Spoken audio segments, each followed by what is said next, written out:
부목사 시절에 제가 야구팀을 만들었어요. 교육자들 데리고.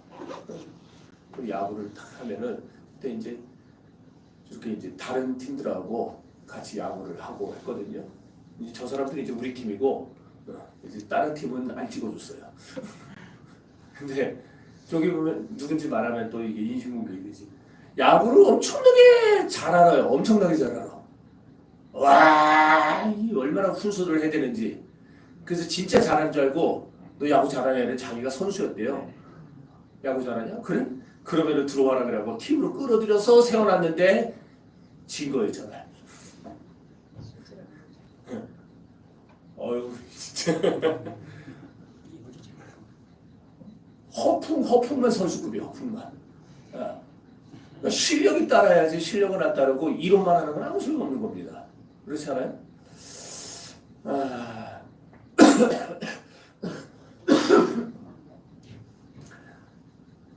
진리의 영역에서도 이 원리는 똑같습니다. 우리가 아무리 이제 교리를 알고 진리를 알아도요, 그것이 생활 속에서 드러나야지, 생활 속에서 드러나지 않으면은 그 진리가 무슨 소용이 있느냐 이 말이죠. 그러니까 우리 더함교회가 진리를 붙잡는 교회야. 우리 교회가 정말 하나님 말씀 붙잡고 말씀대로 살려가는 교회야. 그러면 그거를 다른 사람들이 인정할 수 있어야 될 거 아니야. 인정하려면 어떻게 해야 돼요? 생활 속에서 보여줘야 되는 겁니다. 그 얘기예요, 그 얘기. 네. 그래서 우리가 지난주에 우리 몸으로 이제 드려지는, 우리 몸으로 되어지는 이 모든 생활 속에서 우리 몸을 하나님 앞에 거룩한 산제사로 드려야 된다. 그 얘기를 드렸었죠. 그죠? 네. 그러면은 이제 오늘은 무슨 얘기를 하냐면은 그런 거룩한 산제사를 어디서부터 드려야 되느냐 이 얘기를 하는 거예요. 우리 몸을 가지고 거룩한 산제사 드리라 그랬고 지난주에는 그럼 이제 우리 몸을 거룩한 산제사로 드리는 일은 어디서부터 시작해야 되느냐? 교회냐 세상이냐 어디서부터 시작해야 되느냐 이 얘기입니다.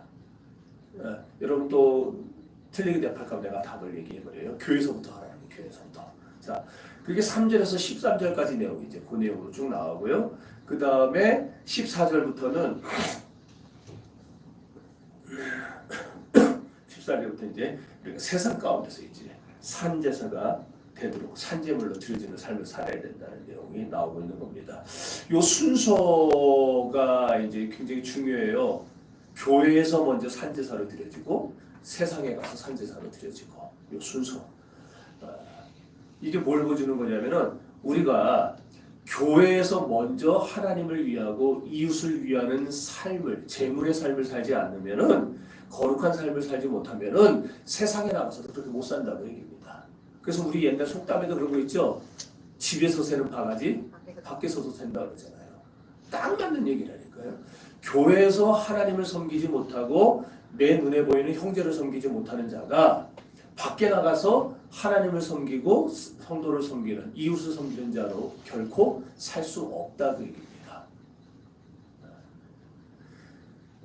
같은 교우들에게, 같은 교회 신앙의 형제자매들에게 봉사를 못하는 사람, 섬기지 못하는 사람은 결코 세상에 나가도 제대로 못한다는 거예요. 그러므로 우리는 하나님이 기뻐하는 거룩한 산제물의 삶을 살기를 원한다면 교회 안에서부터 우리는 봉사를 훈련받아야 됩니다.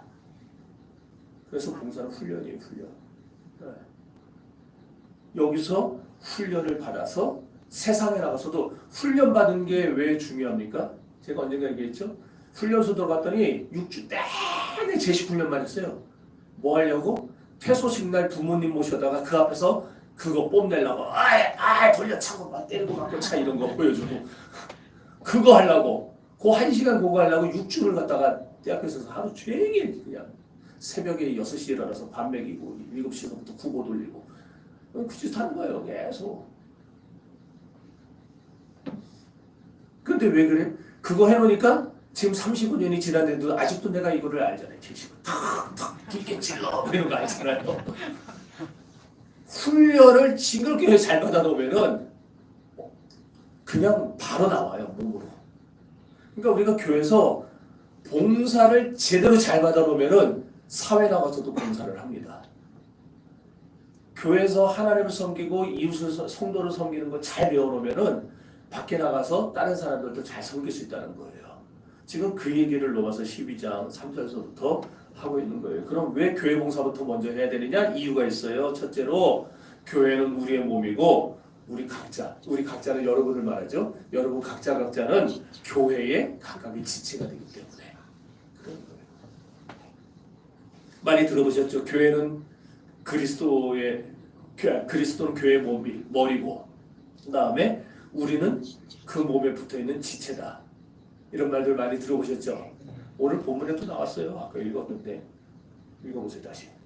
이와 같이 우리 많은 사람이 그리스도 안에서 하나되어 서로 지체가 되었느니라. 아, 내가 오늘 정신이 없어서 저거 색칠을 안 해왔네. 네. 이와 같이 한 몸이 되어서 서로 지체가 되었다 그래요. 지체. 그러니까 자, 잘 생각해서요. 이거는 엄밀하게 여기만 말하면 팔이죠. 몸은 요거죠. 그런데 팔하고 몸이 붙어있어요. 그래서 붙어서 있을 때에 내 몸이라 그러면은 요것만 얘기해요? 이것까지 다 얘기해요? 다죠. 내 몸이라고 하면 이것부터 여기까지 다죠. 그러니까 그리스도가 교회의 머리예요. 교회는 그리스도의 몸이에요. 그리고 우리는 거기 붙어있는 팔과 다리와 뭐 이런 거예요. 그러면은 자, 잘 생각해서요. 이 모든 걸 다 내 몸이라고 하는 것처럼 그러면은 교회는 내 뭐가 되는 거예요? 내 몸이 되는 거죠. 근데 여기에는 지금 다 여러분들이 다 붙어 있죠. 그러니까 여러분이 곧 나의 뭐예요? 지금 계속 몸이라고 얘기를 했는데 지체란 말도 뭐 틀린 말은 아닌데 네, 교회가 내 몸이잖아요. 여러분이 교회잖아요 지금. 그 여러분은 곧 내 몸이에요. 자 그러면은 내 몸을 사랑하는데 무슨 1년씩이나 계획을 세워야 되고 그 다음에 뭐 특별하게 이걸 사랑하기 위해서 금식도 해야 되고 막 그러면서 내 몸 사랑해야 되나요? 아니요. 그런 사람 봤어요? 아니요. 자기 몸을 안 사랑하는 사람은 어떤 사람이죠? 저는 봤어요. 자기 몸을 안 사랑하고 자기 몸 막 이렇게 학대하고 막 하는 사람 봤어요. 누가 그래요? 저요? 미친 것들 막 그래요. 미친 사람들. 귀신 들린 사람들. 저 실제로 봤어요. 귀신 들리면 지 몸을 막 때려요. 막 갖다 박고 막 갖다 막 이거 칼로 막 찍찍 긋고 자해하고 내 몸이 아니니까. 그래요. 근데 내 몸에 그런 짓 하는 사람 봤어요? 아니요. 제정신인데 안 봤죠. 자, 아, 이 중요한 날 자꾸 기침이 나서. 아, 진짜 독하네 이거. 안 나가.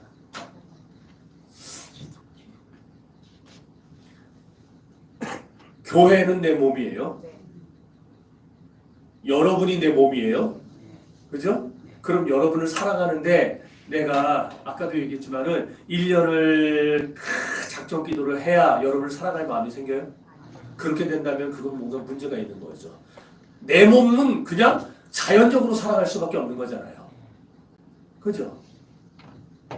그러니까 우리는 교회에서 서로 형제와 자매와 사랑할 때 우리가 그리스도 안에서 사랑을 고백할 때 우리는 굉장히 거기에 오랜 시간을 들일 이유가 없어요. 저 사람을 알아가기 위해서 막 시간, 내가 굉장히 뭐 많은 노력을 기울여야 되고 많이 참아줘야 돼. 그런 게 없어요. 그냥 사랑하면 되는 거예요. 내 몸이니까 사랑하는 거예요. 그냥 내 몸이니까. 내 몸이 아니면 사랑을 안 해도 되겠지만 내 몸이니까 사랑을 하는 거예요. 그러니까 우리는 이런 의미에서 교회 봉사는 어떤 의미보다 무엇보다도 앞서는 겁니다. 교회에서 이제 봉사하세요 그러면은요 준비가 안 됐다는 그런 말 하면 안 되는 거예요. 어떤 사람은 그래요. 무작정 하라고 하면은 안 된다고 자꾸 권면하고 다독이고 안 한다고 그러고 못하겠다 또 그러면 또 사냥가서 또 얘기하고 그러면서 자꾸 세워야지 목사님처럼 자꾸 하라고 그러면은 그러면 아무도 안 한대요. 하기 싫으면 하지 마세요. 네, 그랬어요. 난 안 한다는 사람 안 세웁니다. 하지 마세요. 그랬어요. 하지 마세요. 하기 싫으면. 내 몸 사랑하는데 무슨 준비가 필요하고 권면이 필요하고 뭐 있어요. 너 이제부터 너 사랑해야 돼. 사랑할게. 이제부터. 너도 마음으로 잘 준비를 해. 그럴 필요가 뭐 있어. 내 몸인데. 내 몸 내가 아끼면 되지. 배고프면 밥 먹으면 되고 졸리면 자면 되고 더러우면 가서 씻으면 되고 내 몸은 그렇게 하면 되는 거 아니에요. 교회 봉사가 그거와 똑같다는 거예요. 우리는 그리스도 안에서 같은 몸인데 같은 몸된 형제와 자매를 섬기는데 무슨 시간이 필요하고 무슨 또 준비가 필요하고 그러냐고요. 그냥 하세요 그럼 하면 되는 거지. 그러지 않아요. 사랑하세요 그럼 사랑하면 되는 거지. 뭐 거기에 그게 막 필요하냐고요.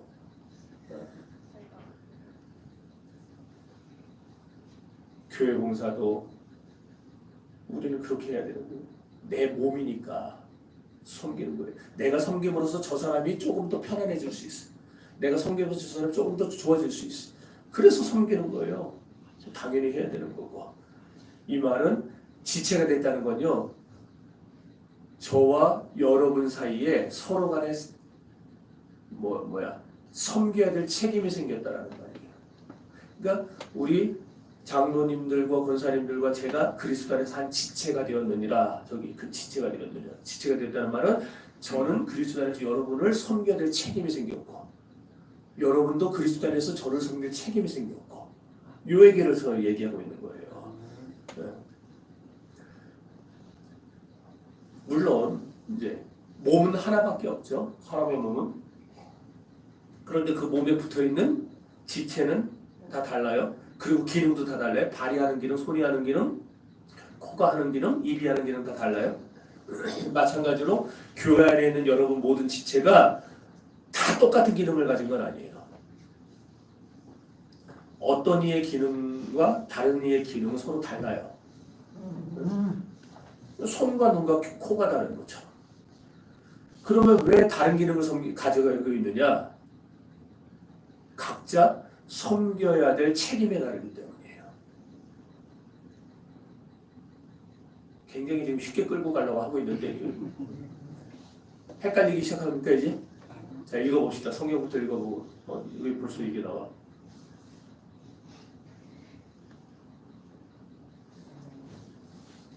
어디 갔어?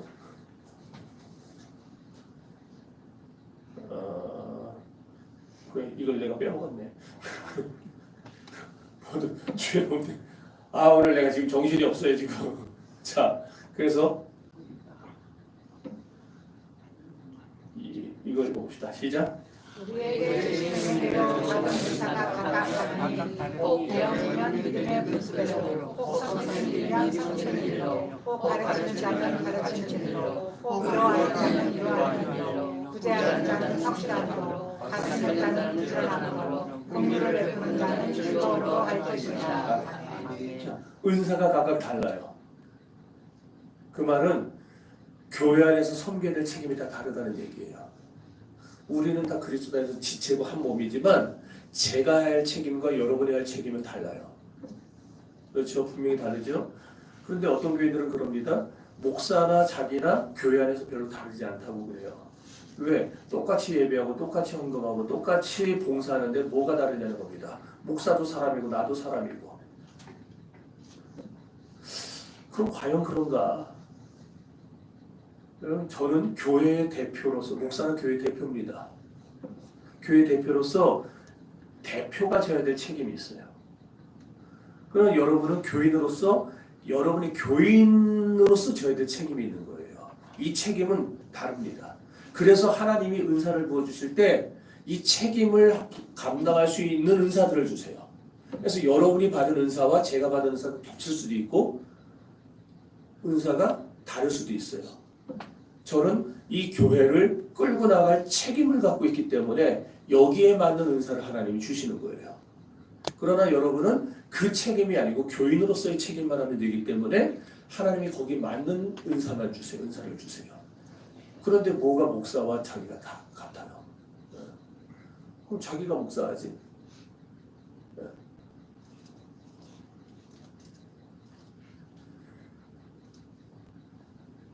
그렇지만 분명한 것은 성령께서는 저에게도 여러분에게도 모두 은사를 주셨다는 겁니다. 왜 주셨을까요? 이유는 하나입니다. 아까 했던 얘기, 교회를 잘 섬기라고. 교회 잘 섬기라고. 다른 말로 여러분 잘 섬기라고. 하나님이 황 목사에게 은사 주신 이유는 여러분 잘 섬기라고 은사 주신 거예요. 여러분에게 은사 주신 이유는 황 목사 잘 섬기라고 은사 주신 거예요. 서로 옆에 앉은 사람들 잘 섬기라고 은사 주신 거예요. 믿습니까? 예. 그러니까 저와 여러분은 성령이 주신 우리들만의 은사를 가지고 교회를 섬기고 교회를 섬겨야 되는 거예요. 그러면서 저는 큰 틀에서 우리 교회를 바른 길로 이끌어 가려고 항상 노력해야 되는 것이고요. 이런 이유로 담임 목사와 교인, 좀 세분화해서 장로, 권사, 집사와 서로는 다 기능이 틀리고 또 모든 책임이 틀린 겁니다. 그런데 오늘날 교회 안에 좀 이상한 생각들을 가진 사람들이 들어와가지고 목사의 권위를 인정을 안 합니다.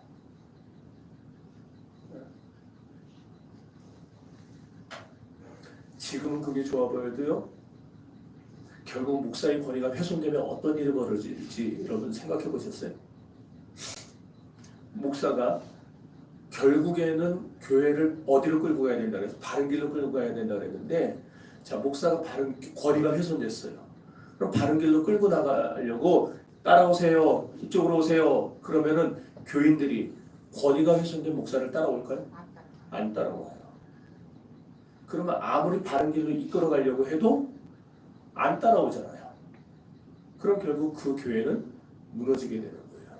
그러니까 지금은 목사의 권위를 실추시켜서 자기가 돋보이고 뭐 이렇게 평등한 생각을 가지는 뭐 사상을 교회에다 집어넣고 그게 좋아 보일지 몰라도 결과적으로는요, 그게 교회가 망하는 길이고 자기가 죽는 길이에요. 근데 오늘날 그런 생각을 가지고 목사를 공격하고 권위를 훼손하려는 사람들이 있다는 거예요. 그 멍청이죠. 멍청이. 그래서 자기가 다치는 일이에요. 자기가 다치는. 주일날 우리 배웠죠. 하나님이 우리를 사랑하시는 이유, 우리를 구원하시는 이유는 우리가 잘났고 능력이 있고 뭔가 돋보이는 게 있어서 우리를 선택한 게 아니었고 뭐였어요? 딱 한 가지 때문이지. 주의 백성이라는 이유 하나 때문에. 우리가 어떻게 주의 백성이 됐어? 그것도 내가 되고 싶어서 된 거 아니었잖아요.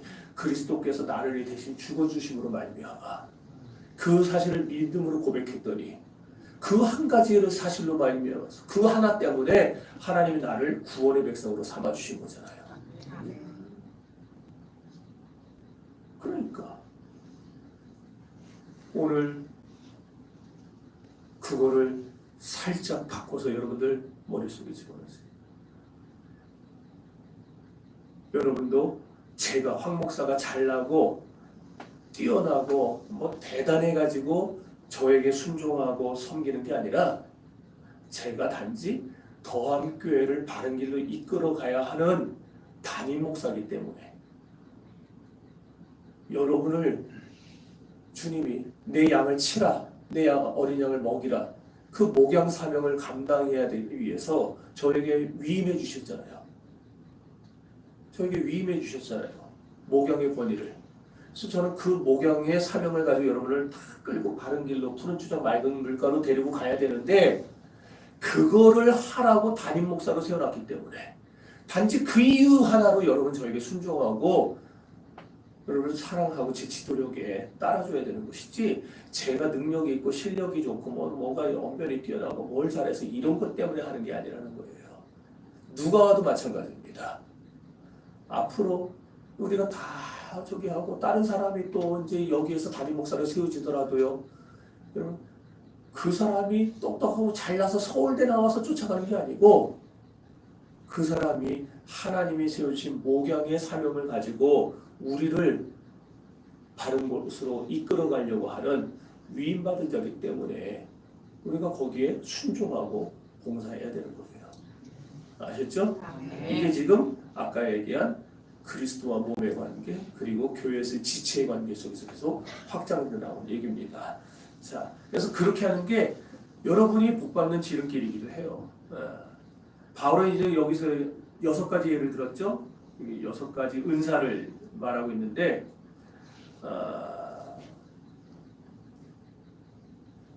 간혹 가다가 그런 교회들을 봐요. 자기는 은사가 없대요. 은사를 못 받았대요.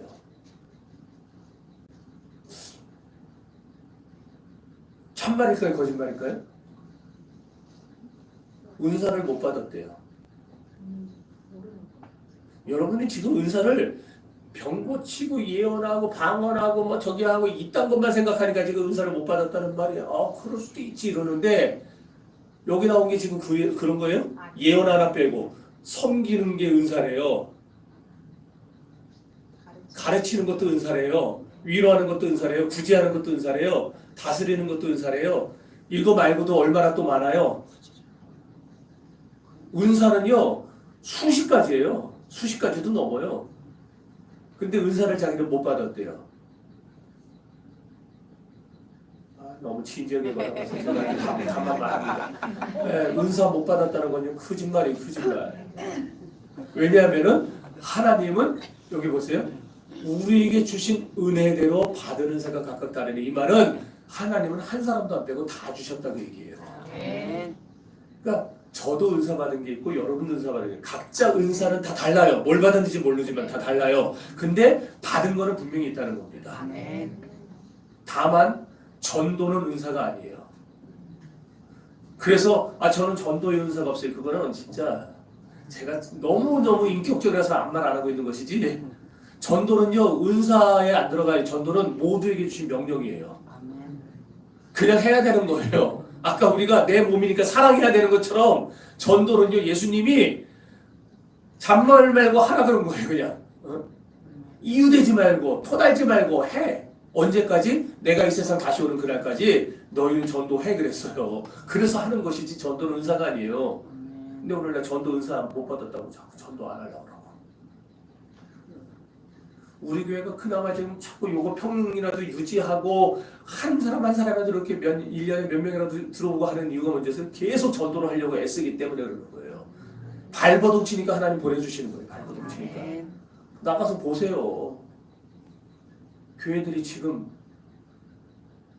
제가 작년에도 우리 금천구 지난주에 만나가지고 4명 등록했다고 1년 동안 4명 등록했다고 아주 힘들어 죽겠다 그랬더니 4명이나 등록을 했냐고 교회에.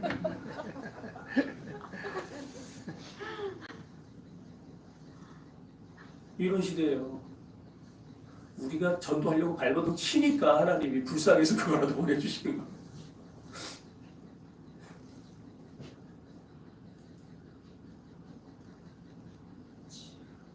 그러니까 은사는 다 받았어요. 3절 성경의 3절도 보세요. 여러분들 안 해놨는데 자 내게 주신 이름을 말미암아 너희 각 사람에게 말하노니 마땅히 생각할 그 이상의 생각을 하지 말고 오직 하나님께서 각 사람에게 나눠주신 믿음의 물량으로 지혜를 생각하라. 자 보세요. 각 사람에게 나누셨다. 각 사람에게 나눠줬다는 것은 다 줬다는 얘기예요. 누구에게나 다 줬다. 그러니까 진짜 만에 하나 은사를 진짜 하나도 못 받은 사람이 있다면은 그 사람은 뭐라는 말이 되는 겁니까? 이거 3절에 비춰보면 그 사람은 가짜라는 얘기예요. 예수 믿는 사람이 아니라는 얘기예요. 왜? 하나님은 각 사람에게 한 사람도 빼지 않고 믿음의 분량대로 주셨어요. 그러니까 어떤 사람은 믿음은 크게 받아 은사는 클 수도 있고 어떤 사람은 은사는 작을 수도 있지만 모든 사람이 은사는 다 받았어요. 그런데 나는 은사 받은 게 없어요. 하나도 없어. 진짜 없어. 그리고 실제로 진짜 은사를 못 받았다? 그럼 그 사람은 가짜일 수밖에 없죠. 왜? 하나님은 다 주셨는데 우리에게. 이 논리가 이해가 됩니까? 그래서 교회에서 나는 은사를 못 받아서 못하겠어요. 이 말은 진짜 은사를 못 받아서 못한다는 말이 아니고 어떤 말인지 아세요? 하고 싶지 않다는 얘기예요. 솔직히 하고 싶지 않아요. 하기 싫어요. 그 얘기예요. 그러므로 우리는요. 그렇게 성경에 그런 사람 있죠? 하기 싫고 안 하고 싶어서 받은 은사 그냥 묻어뒀다가 주인한테 뒤지게 욕먹고 마지막 날에 쫓겨나서 막 이갈고 천국에 못 들어가고 지옥에 떨어지고 그 사람 나오죠. 달라트비움.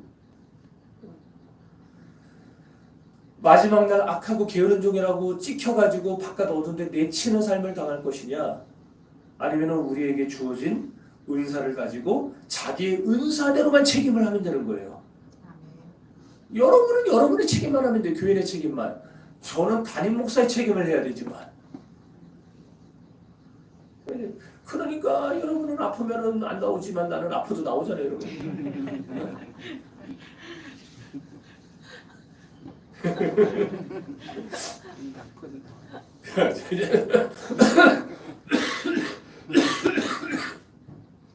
여기로 바로 다시 들어갑시다. 바울이 언급한 6개의 은사 보세요. 6개가 뭐예요? 예언, 섬기는 거, 가르치는 거, 위로하는 거, 구제하는 거, 긍휼을 베푸는 거 그랬어요. 저는 진짜 우리 교회에 이런 은사들이 넘쳐났으면 좋겠습니다. 아멘. 다만 이 중에서 이제 예언의 은사는 조금 생각을 해봐야 돼요. 조심해야 됩니다. 사실 예언은 굉장히 좋은 거죠. 고린도전서 14장에 보면 바울은 너희는 특별히 예언하기를 사모하라 그랬어요. 다른 본문에서도 바울은 예언을 굉장히 높게 쳐줍니다.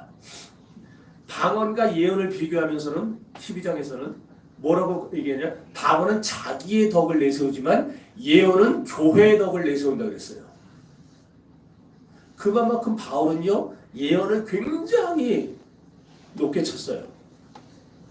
그런데 이렇게만 본다면 지금 예언이 굉장히 좋은 은사죠. 그런데 오늘 한국교회 안에서는 예언이 엉뚱하게 쓰이고 있어요. 그래서 예언이 변질돼가지고 문제를 야기하는 경우가 훨씬 더 많아요. 그래서 우리는 예언을 제대로 말해야 돼요. 예언이 뭔지. 그래서 예언이란 도대체 뭐냐?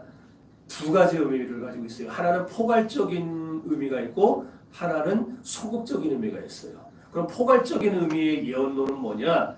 하나님의 말씀을 깊이 깨닫고 깨달은 말씀 가지고 그걸 풀어서 가르치고 그리고 그 하나님 나라의 꿈과 환상을 날마다 얘기하는 거. 이게 예언이에요. 이게 결국 뭐예요? 이게 설교고 전도죠. 그러니까 어떤 이는 전도할 때 조리 있게 하나님의 나라에 대해서 설명을 하고 막 그런 천국의 영광에 대해서 소망을 불어넣어주고 이렇게 하는 사람들이 있어요.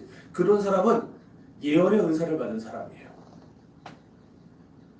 말씀을 가르치는 목사도 굉장히 어떤 이의 설교는 쉽고 이해가 잘 되고 은혜가 되는 설교가 있어요.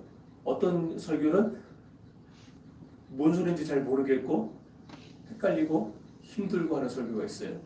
왜냐하면 예언의 은사를 받은 것과 받지 못한 것의 차이야. 그래요.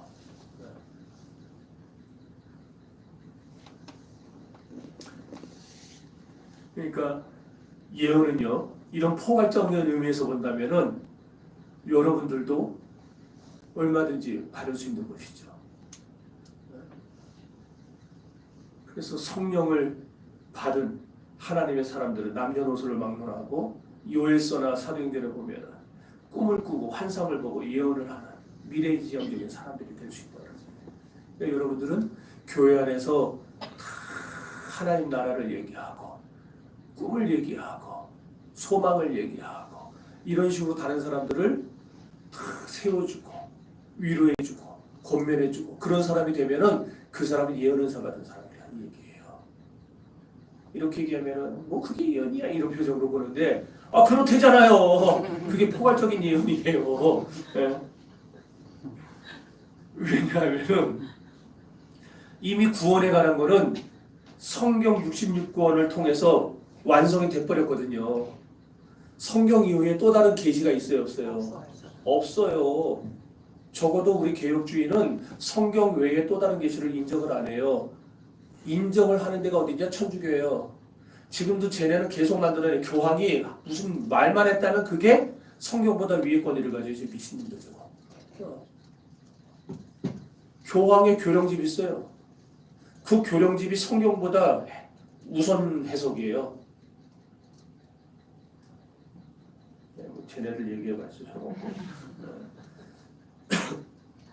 그래서 우리는 성경만 파면 돼요. 성경만. 목사는 성경만 열심히 연구하고 깨달아 가르치면 돼요. 그럼 예언의 은사를 받는 거예요. 성도들은 성경을 열심히 읽고 열심히 깨달아서 그 깨달은 말씀을 사람들에게 전하면 돼요. 그게 예언의 은사 받는 거예요. 성경 지금 주, 월, 화, 수 오늘 이제 실제로 읽은 3번 이제 12장까지 읽는 거죠 오늘이. 네. 읽으셨어요? 네. 그래도 제가 보고를 봤는데 굉장히 많이들 참여하고 있더라고요. 와 이게 쉬워서 그런가 얼마나 고무적인지 몰라요? 와 너무 쉽나요? 청년들 체크하세요. 다 들어와 있는 중에 주한이는만 안 하고 다 하고 있어요. 하고 있어요? 네. 네. 다 거기 한다고 이렇게 확인 눌러야 돼요? 네, 맞아요. 다 네. 올라오고. 내가 어제 우리 딸도 내가 막 잡았는데 너 하고 있냐 안 하고 있냐 이러면서 예. 한꺼번에 해서 올라왔어요. 뭐 얘기했지? 네. 그러니까 이 포괄적 의미로 이제 우리가 예언을 따진다면 뭐 앞날 예언하고 뭐 맞추고 개인의 미래를 맞추고 이러는 거는 예언이 아니에요. 그래서 저는 그런 의미에서 우리 교회가 예언의 은사를 좀 많이 받았으면 좋겠다. 성경을 더 깊이 깨닫고 깨달은 말을 사람들에게 잘 가르쳐 줄 수 있는 그런 사람들이 많이 나오면 좋겠다. 이런 생각을 가져봅니다. 하나님 나라와 그의 의를 더 많이 전파하는 그런 성도가 될 수 있기를 바랍니다. 그래서 둘째로는 이제 소극적인 예언론이 있어요.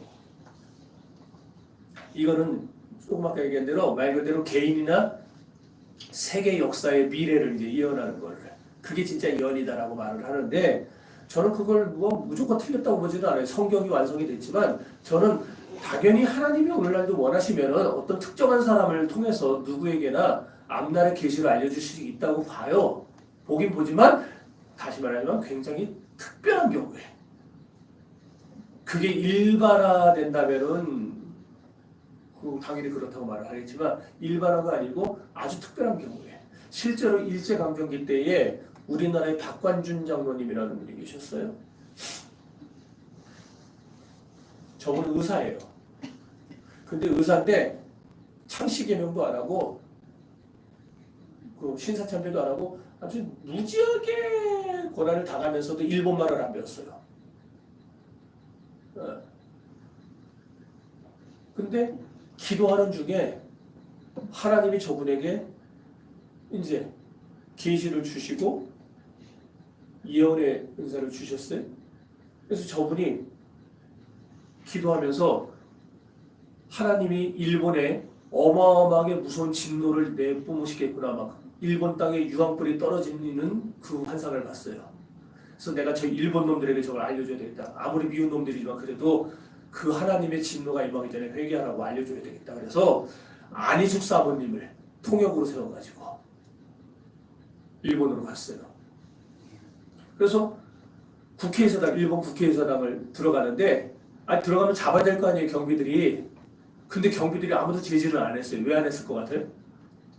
너무 당당하게 들어가서 경비들이 다 국회의원인 줄 알았대요. 딱 들어가서 그 회의가 열리고 있는 일본 제국의회 거기 앞으로 뚜벅뚜벅 들어가는 사회자가 얼마나 놀랬겠어요, 그 의장이. 근데 거기 올라가가지고 그 많은 사람들 앞에서 소리를 치는 거예요. 그럼 그거를 안희숙 사모님이 통역을 하는 이런 내용입니다.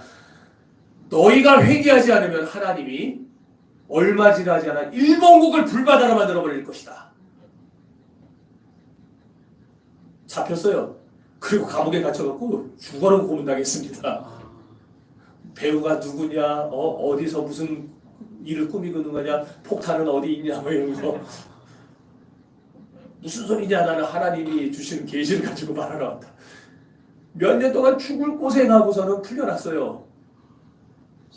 근데 실제로 1945년 8월 10 몇 월이죠? 8월 15일. 8월 15일은 해방된 날이고 그 전에 8월 11일 일본의 나가사키와 히로시마에 원자 폭탄이 떨어져서 그 불바다가 돼버렸죠. 하나님은 그렇게 특별하게 저렇게 사용하시는 분들이 있을 수 있어요. 오늘날에도 있을 수 있겠죠.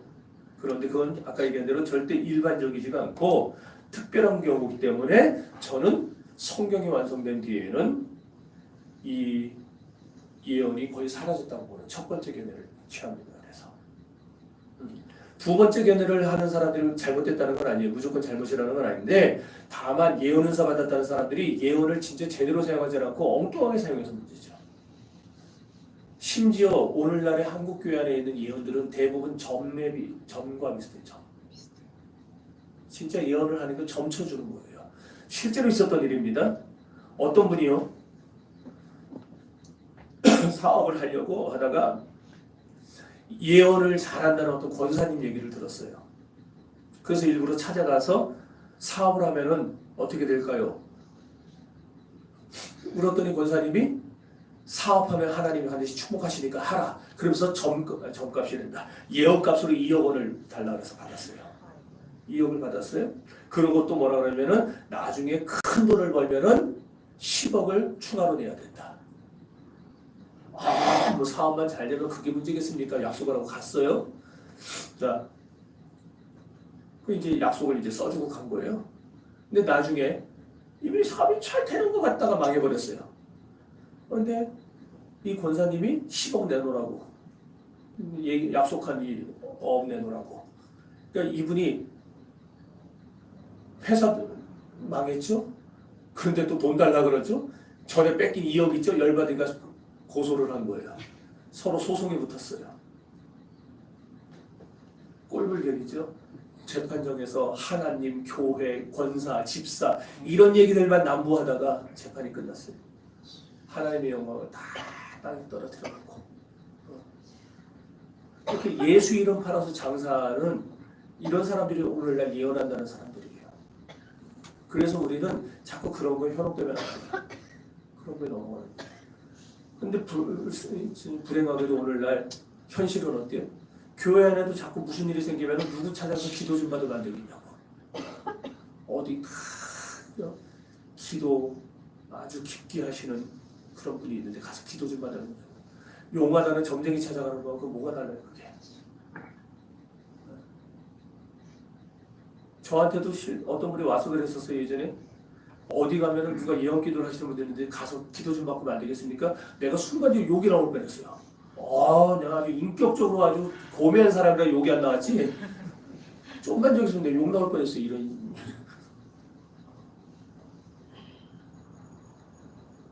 아니 제가 등 시퍼렇게 뜨고 살았는데 왜 전화 뜨고 점쟁이한테 가서 기도를 받아요? 저한테나 기도 받으러 오지. 환장한다니까요. 이쯤 하고 더 이상 얘기할 거 없이. 네. 자, 어쨌든 우리는 받은 은사대로 교회를 섬기고 이웃을 섬기고 지체를 섬겨야 될 줄로 믿습니다. 아멘. 셋째로 우리가 왜 교회에서 먼저 섬겨야 되느냐? 교회에서 먼저 섬기는 자의 삶을 익혀야 사회에 나가서 사람으로 섬길 수 있기 때문에. 그래서 우리는 교회에서 먼저 봉사를 하고 섬길 훈련을 해야 된다 이 얘기예요. 남을 위해서 봉사한다고 해서 그게 전부 다 유익하고 좋은 건 아니에요. 덕을 끼치지 못하면 소용없습니다. 덕을 끼쳐야 됩니다. 그래서 우리는 모든 은사도 다 덕에 기반해서 해야 돼요. 방언도, 예언도, 그 다음에 또 많죠. 뭐 병 고치는 것도, 믿음도, 모든 것도 다 우리는 교회에 유익이 되기 위해서, 저 지체에게 유익이 되기 위해서 이런 기본 마인드로 우리는 모든 걸 해야지 나 하고 싶다고 나 하기 좋다고 막 해서는 안 되는 거예요. 그래서 우리는 교회에서 먼저 무엇이 덕을 세우는 봉사인가부터 알아야 되겠죠. 교회에서 봉사하는 자로서의 올바른 인격을 터득한 다음에 세상에 나가서 불신자들 틈에서 제대로 된 봉사를 할 수 있기 때문에. 그럼 무엇이 올바른 봉사냐? 자, 3절 읽어봅니다. 마땅히 생각할 그 이상의 생각을 품지 말고 오직 하나님께서 각 사람에게 나누어 주신 믿음의 분량으로 지혜롭게 생각하라. 아멘. 읽지 마라. 믿음의 분량대로 지혜롭게 생각하라는 말이 뭐냐? 자기 분수를 알고 자기 분수 안에서 남을 섬기고 봉사하라고 얘기해요. 내 분수에 지나치게 하지 말라는 얘기예요. 그러니까 내 분수에 맞는 자리에서 섬겨야지 내 분수에 맞지 않는 자리를 탐내지 말고 넘보지 말고 그 얘기예요. 그러니까 장로가 해야 될 일을 안수집사가 하겠다 나서는 거 그럼 분수에 지나친 일을 하는 겁니다. 서리집사가 할 일을 반대로 장로가 하겠다 나서는 거 이것도 분수에 맞지 않는 일이에요. 또 옳지 않아요. 각자에게 자기가 할 분량들이 있어요. 분수들이 있어요. 그 분수에서 일을 하는 거 그게 내게 주신 믿음의 분량대로 지혜롭게 행동하는 겁니다. 그러므로 우리는요 저부터 그리고 우리 모든 성도들이 다 교회 내에서 올바른 봉사를 해야 되는데 올바른 봉사는 바로 자기 분수를 알고 자기가 해야 될 일이 무엇인가를 찾아서 자기가 해야 될 일을 하는 거 이런 사람들이 많아질 때 교회가 덕스러워지고 교회가 튼튼해질 수 있는 거예요. 저와 여러분의 믿음 아까도 얘기했지만 저와 여러분의 믿음은 다르죠. 똑같을 수가 없잖아요. 그리고 여러분들 서로가 형편도 다르죠. 환경도 다를 겁니다. 성령님은 이걸 다 아세요. 그래서 각자에게 딱 맞는 은사를 주세요. 그리고 딱 맞는 은사에 딱 알맞는 분량을 주세요. 저 믿음의 분량대로 딱 맞는 분량을 주세요. 그렇죠? 그러기에 우리는 모두가 똑같은 은사를 받은 게 아니고 설령 똑같은 은사를 우리 김고사님과 저하고 똑같은 은사를 받았다 하더라도 그것이 우리의 환경과 상황과 처지에 따라서 분량이 달라요. 그러니까 모든 사람이 또 전부가 다 똑같이 받은 게 아니라는 것이죠. 다 달라요. 다 달라. 그래서 내가 할 수 있는 일을 저 사람이 못할 수 있고 저분이 하는 일을 내가 못할 수도 있는 거예요. 은사가 다르고 분량이 다르기 때문에. 그럼 이제 어떻게 해야 되겠어요? 내가 하는 일 저분이 못하고 저분이 하는 일 내가 못하면은 우리는 이제 어떻게 일을 해야 돼요? 같이 해야죠. 그러면은 우리 둘만 합쳐도 벌써 교회에는 두 가지 일이 시작되는 거예요. 그러죠. 근데 둘만이 아니라 여기 지금 벌써 20명이 앉아있고 우리 교회가 주일날 60명이 앉아서 예배를 드리면은 우리 교회가 그 서로 같이 한마음이 되어 일을 하면 어떻게 되겠어요? 더 큰 시너지를 발휘하겠죠. 더 큰 능력을 발휘하겠죠. 그래서 교회가 한마음을 품는 게 이렇게 중요해요. 마음이 흩어지면은요 10가지, 20가지를 할 수 있는 것도 1가지, 2가지밖에 못해요. 마음이 다 찢어져가지고. 그러나 마음이 하나가 되면 서너 가지 할 수 있는 것도 10가지, 20가지로 늘어날 수 있는 거예요. 그래서 우리는 마음이 하나 돼야 돼요. 다른 지체에게 내게 없는 은사가 있다는 것을 인정해야 되고 내가 못하는 일을 다른 사람이 할 수 있다는 것을 인정하는 것. 이게 바로 겸손이죠. 반대로 나 혼자 다 해먹겠다고 덤비는 거. 나 아니면 안 돼. 이거는 겸손이 아니고 교만이에요. 그런 사람이 나중에 꼭 교회에서 골칫거리가 되는 겁니다. 사실 개척교회나 조그만 소형교회에서는 그런 사람들이 제일 필요하죠. 할 사람은 없는데 자기가 다 하겠대. 얼마나 좋아요. 그래서 막 시키죠. 그런데 나중에 꼭 그런 사람이 문제가 돼요. 그래서 저는 하려는 사람만 시켜요. 하려는 사람만. 시간이 다 가서 내가 이거를 한 거를 안 하고 넘어가야 되겠네. 자, 어쨌든 교회 안에 다양한 지체들이 있는데 서로 하나가 되고 도울 때 진정한 힘을 발휘할 수 있다는 거 기억하시고. 저라고 해서 모든 은사 다 받은 거 아니잖아요. 60몇 가지 다 받은 거 아니잖아요. 기껏해야 대여섯 가지 받았지. 그리고 어떤 거는 강하게 받은 은사가 어떤 거는 적게 받은 은사가 있어요. 분량이 적은 게 있어요. 그러니 제가 못하는 나머지를 제가 어떻게 하겠다 끌고 나가요. 여러분의 도움을 받아야죠. 그 은사를 가진 사람들을 세워가지고 그 은사에 도움을 받아야죠. 제가. 그렇지 않겠어요? 그래서 사람을 세우는 거예요. 나에게 그 은사가 부족하거나 없기 때문에.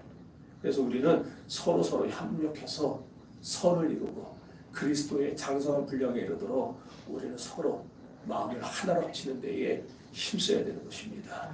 자, 정리합시다. 오늘은요 무지하게 그냥 넘어간다 그냥. 자, 자기 몸인 교회에서 봉사를 배우지 않은 사람이 밖에 나가서 봉사할 수 있겠어요? 안 돼요. 반대로 교회에서 봉사를 잘 배운 사람이 세상에 나가면은 얼마나 잘 섬기겠습니까? 그러니까 오늘 여기 있는 저와 여러분들은 각자 받은 은사가 다 있어요. 없는 사람 하나도 없어요. 다 있어요. 다 있어. 그 은사를 빨리 캐치해서 그 은사를 가지고 옆에 있는 지체를 섬기는 사람들이 되시고 그렇게 서로 섬기며 살아가며 나갈 때 우리 교회가 정말 주님의 영광을 드러내고 사람들을 옳은 길로 돌아오게 할 수 있는 하늘의 별과 같이 비침을 받는 살아있는 교회가 될 것입니다. 자, 어디서부터 시작해야 된다고요? 교회에서부터. 주님의 몸이고 나의 몸인 교회에서부터. 이제부터 여러분들 교회 안에 있는 모든 사람들은 내 몸입니다. 그러니까 함부로 뒷담화하지 말고 함부로 씹지 말고 먹고 씹고 뜯고 즐기고 그러지 말고